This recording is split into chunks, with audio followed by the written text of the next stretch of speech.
اعوذ باللہ من الشیطان الرجیم بسم اللہ الرحمن الرحیم ولوطا اذ قال لقومه اتاتون الفاحشة ما سبقکم بها من احد من العالمین انکم لتاتون الرجال شہوة من دون النساء بل انتم قوم مسرفون۔ صلوات پڑھیں محمد اور آل محمد۔ اللہم صلی علی محمد و آل محمد وعجل۔ جی سورہ اعراف آیت نمبر 80 کہ اب گفتگو شروع ہو رہی ہے جناب لوط کے حوالے سے کہ جناب صالح علیہ السلام کی قوم کے بعد جو جانشین بنی جناب صالح کی قوم کی وہ قوم لوط تھی۔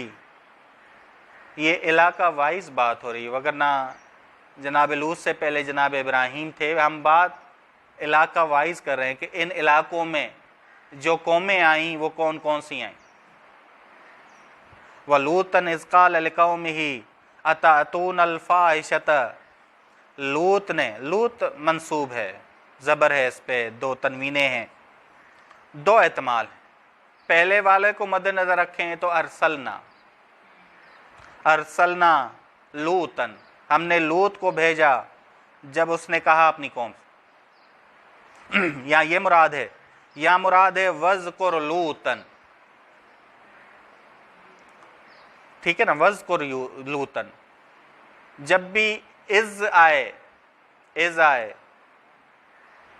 وَذْكُرْ مراد وَذْكُرْ لُوطًا کہ نبی کا ذکر ہو، بس نبی لوطًا شروع میں نبی کا ذکر ہو، یا تو ارسلنا، یہاں ارسلنا ہے کہ اگر ہم کلام کے اعتبار سے دیکھیں تو ارسلنا بہتر ہے، اور اگر وذکر بھی لگا دے تو کوئی مشکل نہیں ہے، کہ کوئی خطاب کس سے ہو رہا ہے؟ رسول خدا سے ہو رہا ہے، رسول خدا صلی اللہ علیہ وسلم سے ہو رہا ہے، لیکن ارسلنا سب سے بہتر ہے کہ سیاق کلام کو مد نظر رکھیں، آہنگ کے کلام کو مد نظر رکھیں تو ارسلنا لوطًا مراد ہے۔ لوط نے جب کہا اپنی قوم سے کہا اتاتون الفاحش، فحشا یعنی تجاوز کرنا، حد سے گزر جانا، فحش یعنی کیا؟ حد سے گزر جانا، بس قوم نے برا کام انجام دیا۔ اتاتون الفاحشۃ، کون سا برا کام ہے؟ ما سبقکم بہا من احد من العالمین، ایسا برا کام کہ امت لوط بدعتی بنی، بے سابقہ بنی، بدعتی بنی۔ کیا بنی؟ بدعتی بنی۔ انہوں نے ایجاد کی یہ برائی، اس سے پہلے کسی قوم نے اور باقی حیوانات میں یہ برائی نہیں ہے سوائے اس قوم کے، یعنی یہ جو خداوند عالم کہہ رہا ہے ما سبقکم بہا من احد من العالمین، یعنی اس سے پہلے یہ برائی کسی نے نہیں کی تھی، اول یہ کہہ رہا ہے خدا۔ دوسری، یہ برائی کسی اور جانور میں نہیں ہے جو تم کر رہے ہو، ہم جنس بازی کسی اور میں نہیں ہے سوائے تمہارے، ٹھیک؟ بس یہ دو باتیں کہہ رہا ہے خداوند عالم، ما سبقکم بہا من احد من العالمین۔ احد من العالمین، پہلے ایسا کام کائنات میں کسی انسان نے نہیں کیا، اور ابھی بھی کوئی جانور، نہ کسی جانور نے کیا، نہ ابھی بھی کوئی جانور بھی نہیں کرتا، ٹھیک؟ یہ مراد ہے۔ انکم لتاتون الرجال شہوۃ، کیا تم مردوں کے پاس آتے ہو قانون فطرت کے خلاف، شہوتاً اپنی شہوت کو پورا کرنے کے لیے، من دون النساء عورتوں کے علاوہ۔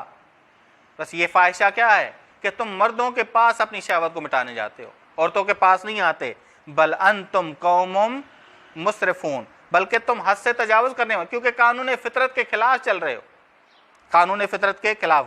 بس اللہ تعالیٰ نے عورت کو پیدا کیا تاکہ انسان کی نسل محفوظ رہے، اور تم کیا کر رہے ہو؟ انسانی نسل کا راستہ روک رہے ہو، دیکھیں جی، اللہ تعالیٰ نے حفظ نسل کے لیے، انسان کی نسل کی حفاظت کے لیے اللہ تعالیٰ نے نکاح میں لذت رکھی، اول۔ دوسری، بقائے نسل کے لیے کیا کیا خداوند عالم؟ بقائے نسل کے لیے اللہ تعالیٰ نے ماں باپ کے اندر بچوں کی محبت ڈالی. ہر ایک ماں باپ کے اندر بچوں کی محبت ہے، چاہے افریقہ میں کالے رہ رہے ہوں. اب یہ نہ کہیے گا کہ اکا دکا کہ ماں نے اقتصاد کی وجہ سے، غریب ہونے کی وجہ سے بچوں کو دریا میں ڈال دیا. وہ ہیں، چند لوگ ہیں، وہ بھی کسی اور مجبوری کی خاطر. بس اوقات دیکھتے ہیں کہ بچے ہمارے ایک بڑے گناہ میں پڑیں گے یا کوئی اقتصادی مسئلہ ہے تو ہم یہ کر رہے ہیں. ہم بات کر رہے ہیں عمومی طور پہ کہ اللہ تعالیٰ نے بقائے نسل کے لیے ماں باپ کے اندر محبت ڈالی، ماں باپ کے اندر محبت ڈالی ہے. ہاں یہ ذہن میں رکھیے گا، حب اولاد فساد نہ بنے. بس یا ایھا الذین آمنوا لا تلھکم اموالکم ولا اولادکم عن ذکر اللہ. یہ شرط ذہن میں رکھنی. اگر خدا سے دوری نہیں ہے تو بچوں سے محبت کرنا بھی عبادت ہے. بچوں سے محبت کرنا بھی عبادت ہے. ٹھیک، ایک یہ نقطہ. اب جی ہر ایک انسان نے مرنا ہے، کل نفس ذائقۃ الموت. بس انسان نے مرنا ہے تو وہ باقی کیسے رہے گا؟ اس کی نسل محفوظ ہوگی تو باقی رہے. نسل ایک بہترین ذریعہ ہے انسان کے باقی رہنے کا، انسان کے باقی رہنے کا. انسان کی نوع باقی ہے. بس یہ لوط کی قوم کا کام نکاح کے خلاف تھا، نکاح کے خلاف تھا، ازدواج کے خلاف تھا. ٹھیک، بس مغرب زدہ ہم جنس پرستی کی حمایت کرتے ہیں. یہ جدید جاہلیت کام وہی لوط کی قوم، جناب لوط کی قوم والا ہے. جناب لوط علیہ السلام کی قوم کا جو کام تھا وہی قوم آج بھی ہے اگر ہم جنس پرستی کو قانون بنایا جاتا ہے. آپ دیکھیں کہ بہت سارے مغرب ممالک میں قانون بنایا گیا ہے. جناب لوط علیہ السلام نے اپنی قوم سے، اب یہ ان کی قوم عمومی محافل میں یہ کام کرتی تھی تو نبی کی ذمہ داری تھی کہ عمومی محافل میں جائے اور امر بالمعروف اور نہی عن المنکر کرے. جناب لوط بھی جاتے تھے. جناب لوط نے بھی امر بالمعروف اور نہی عن المنکر کا کیا عمومی محافل میں جا کے. تو وما کان جواب قومہ، آیت نمبر 82، نہیں تھا اس کی قوم کا جواب. اب جی تنگ آ گئے، جناب نوح علیہ السلام کے امر بالمعروف اور نہی عن المنکر سے تنگ آ گئے. وما کان جواب قومہ الا ان قالوا اخرجوہم، اسے نکال دو، من قریتکم، اپنے شہر سے نکال دو اسے. انہم اناس یتطہرون، یہ وہ لوگ ہیں. یتطہرون کے دو معنی ہے، یتطہرون کے دو معنی ہے، یہ ذہن میں رکھیے گا. یتطہرون کے پہلا معنی پاک باز بنتے ہیں، یعنی دکھاوا کرتے ہیں پاک ہونے کا. پاک ہونے کا کیا کرتے ہیں؟ دکھاوا کرتے ہیں. یا یہ لوگ بہت پاک ہیں. ہاں کہتے ہیں نا یہ بہت پاک ہیں، یہ لوگ بہت پاک ہیں. دو معنی ہے، یا دکھاوا کرتے ہیں پاک ہونے کا، یا یہ لوگ بہت ہی زیادہ پاک ہیں، بہت ہی زیادہ پاک ہیں.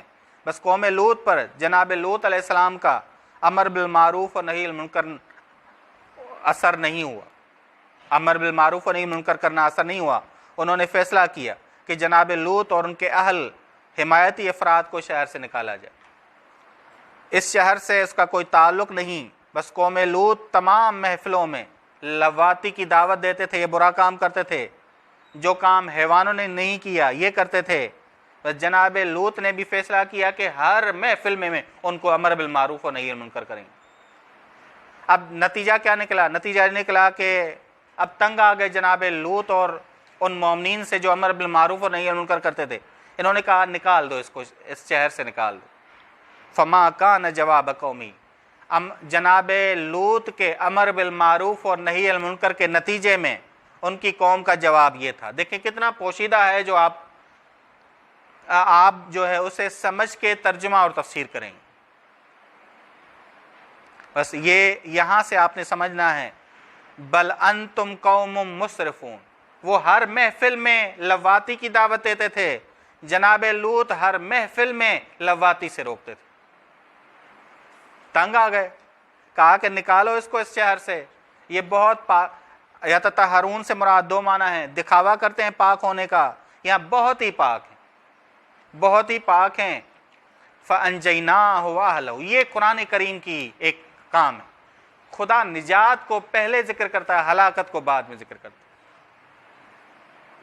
پہلے نجات اس کے بعد ہلاکت، کیونکہ خدا کی رحمت اس کے غضب پہ کیا ہے؟ غالب ہے۔ فَأَنْجَيْنَاهُ وَأَهْلَهُ، بس ہم نے نجات دی اسے اور اس کے اہل کو۔ اہل سے مراد خاندان نہیں ہے، وہ لوگ تھے جو جناب لوط پر ایمان لے آئے۔ بس یہ ترجمہ کرنا کہ خاندان ہی صحیح نہیں ہے، ہر وہ شخص جو ایمان لے آیا، چاہے وہ گھر میں تھا یا گھر میں نہیں تھا، گھر میں تھا یا الا امرأتہ، سوائے اس کی بیوی کے، کانت من الغابرین، اور وہ پیچھے رہنے والوں میں سے ہوئی، وَأَمْطَرْنَا عَلَيْهِمْ مَطَرًا، اور ہم نے ان پر پتھروں کی بارش برسائی۔ فَانظُرْ كَيْفَ كَانَ عَاقِبَةُ الْمُجْرِمِينَ، بس غور کرو۔ فنظر خطاب رسول خدا سے ہے، وگرنہ پوری امت کو کہا جا رہا ہے کہ وہ عبرت حاصل کرو۔ اس امت سے خطاب کیا جا رہا ہے، رسول خدا کے سے خطاب کرنے کے ذریعے اس امت سے خطاب کیا جا رہا ہے جو امت نافرمان تھی رسول خدا کی نسبت، ذہن میں رکھیے گا۔ فنظر، بس رسول خدا کی امت سے کہا جا رہا ہے رسول خدا سے خطاب کر کے کہ بس غور کرو کیسا ہم نے انجام کیا مجرموں کا، بس عبرت حاصل کرو پہلی والی امتوں سے جن پہ عذاب نازل ہوا۔ ایک مہم نقطہ جو ہم نے یہاں بتانا ہے، اردو میں جب آپ بارش استعمال کرتے ہیں لفظ، تو اس سے مراد پانی کی بارش ہوتی، لیکن عربی میں خداوند عالم نے جب مطر کہا ہے تو مطر سے مراد یہ نہ لیجیے گا کہ پانی کی بارش ہے، کہیں مراد ہوگی پانی کی بارش، کہیں مراد ہوگی سنگ باری، یہاں مراد سنگ باری ہے۔ اللہ تعالیٰ نے سنگ باری کو بھی بارش کہا ہے، بس عربی، بس بارش قرآنی لحاظ سے صرف پانی والی نہیں ہے، بلکہ اگر پتھر برسیں سنگ باری ہو تو قرآن نے اسے بھی مطر کہا ہے، قرآن نے اسے بھی مطر کہا ہے، بارش کہا ہے۔ اگرچہ اردو زبان میں ہم بارش صرف اس کے لیے استعمال کرتے ہیں، اردو زبان تنگ ہے، عربی وسیع ہے۔ وَأَمْطَرْنَا عَلَيْهِمْ مَطَرًا، کہاں ہے پتھر؟ نہیں کہا نا، بس اسی مطر میں ہی پتھروں والی بارش کہا، ہم نے ان پر بارش برسائی، سنگ باری کی، بس سنگ باری کو بھی بارش کہا گیا، سنگ باری کو بھی بارش۔ فنظر، اگرچہ رسول خدا سے کتاب ہے تاکہ ان کی امت عبرت حاصل کرے، مجرمین عبرت حاصل کریں جو رسول خدا کا کے مقابلے میں آتے تھے، رسول خدا کے دعوے کا بھی انکار کرتے تھے اور رسول خدا کی دعوت کا بھی انکار کرتے تھے، ان سے خطاب ہے۔ پس فنظر، اے امت نافرمان محمد صلی اللہ علیہ وسلم، پس غور کرو پہلی والی امت، عبرت حاصل کرو پہلی والی امت، ان کا کیا انجام کیا ہم، ان کا انجام کیا کیا۔ وصلی اللہ علی محمد اہل بیتہ الطیبین الطاہرین، اللہم صلی علی محمد وآل محمد وعجل فرجہم۔